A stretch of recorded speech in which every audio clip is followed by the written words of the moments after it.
वहीं असम में इन दिनों शदीद बारिश के सबब सैलाब जैसे हालात हैं। ब्रह्मपुत्र नदी के वाटर लेवल बढ़ने के बाद और लगातार हो रही बारिश के सबब गुवाहाटी में कई मकामात पर पानी भर गया है।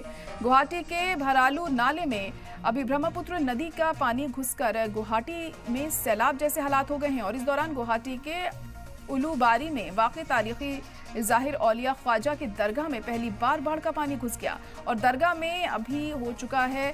दरगाह के खादिम ने सरकार से मदद की अपील की है और सोने की बात कही है उन्होंने। साथ ही साथ पिछले कई सालों से दरगाह में बाढ़ का असर नहीं हुआ था, लेकिन इस साल इतनी ज़्यादा बारिश यहाँ पर हुई है कि यहाँ पर भी सैलाब देखने को मिल रहा है। दरगाह में पानी घुस गया है। खादिम ने असम के बाढ़ के हालात को लेकर खास दुआ की है ताकि लोगों को परेशानी से राहत मिल सके और बाढ़ जल्द से जल्द खत्म हो जाए। असम के हर एक जिले में लोग फिर से आबाद हो जाएं। गुवाहाटी में बाढ़ की वजह से एक बच्चे की नाले में गिरकर मौत भी हो गई। साथ ही साथ गुवाहाटी के 8 माइल में आज लैंडस्लाइड की वजह से 2 लोगों की मौत हो गई है।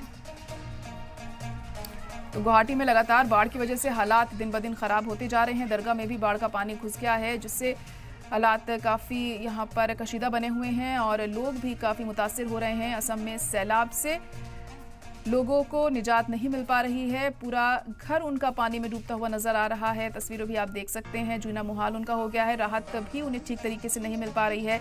इंतजामिया की तरफ से जो भी बंदोबस्त किए जा रहे हैं वो नाकाफी ही साबित हो रहे हैं। इन तस्वीरों को देखकर बखूबी अंदाजा लगाया जा सकता है। तस्वीरों में आप देख पा रहे हैं दरगाह में कैसे पानी घुस गया है यहाँ पर और दुआ यहाँ पर मांगी जा रही है कि जल्द से जल्द हालात बेहतर हो सकें। कोशिश ज़रूर सरकार की तरफ से हो रही है कि लोगों को कुछ राहत दी जाए, लेकिन हालात देखते हुए फिलहाल कोई भी असर होता हुआ इसका नज़र हमें नहीं आ रहा है कि लोगों को कुछ भी फ़ायदा पहुंच रहा है उससे राहत का, क्योंकि आज दिन ब दिन यहाँ पर हालात बद से बदतर बने हुए हैं। लोगों का सामान पूरी तरह से बर्बाद हो चुका है, पानी में डूब चुका है। जो ज़रूरी दस्तावेज़ कागजात होते हैं वो भी पानी में डूब चुके हैं और लोग यहाँ काफ़ी परेशानियों का सामना कर रहे हैं। और दरगाह में भी पानी घुस गया है यहाँ पर। तो देख सकते हैं आप इस वक्त ये 2 तस्वीरें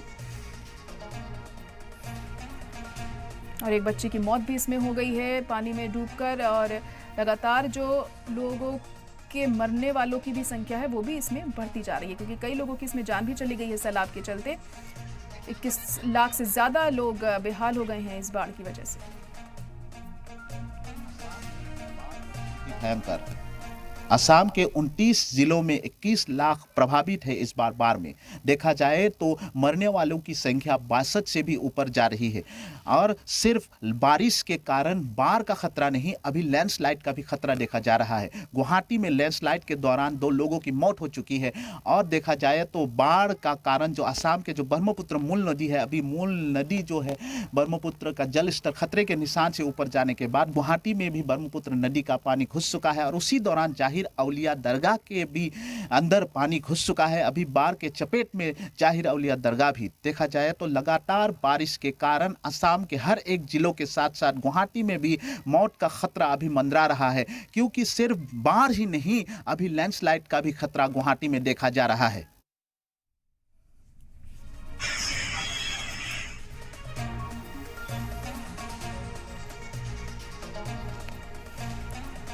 तो असम में बाढ़ से हालात बद से बदतर होते जा रहे हैं। लैंडस्लाइड का खतरा भी यहाँ पर बना हुआ है। लोग काफ़ी परेशान हैं, तमाम मुसीबतों का सामना उन्हें करना पड़ रहा है। लोगों के घरों में पानी घुस गया है, वहीं दरगाह में भी पानी घुस गया है। तस्वीरें आप देख सकते हैं ये दरगाह की किस तरीके से यहाँ पानी घुसा है।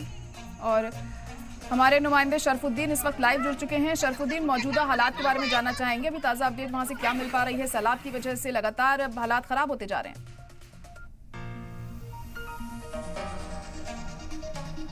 शरफुद्दीन, क्या सुन पा रहे हैं आप मुझे? लग रहा है फिलहाल अभी राब्ता शरफुद्दीन से हमारा नहीं हो पा रहा है। तो असम में सैलाब से हालात जो हैं वो बिगड़ रहे हैं, हालात ख़राब हो रहे हैं। दरगाह में भी पानी घुस गया है। दिन ब दिन ये जो स्थिति है ये और ज़्यादा ख़राब हो रही है। हालांकि कोशिश की जा रही है सरकार की तरफ से, इंतज़ामिया की तरफ से कि लोगों को राहत दी जा सके, लेकिन कोई भी फ़ायदा होता हुआ फिलहाल यहाँ पे नज़र नहीं आता।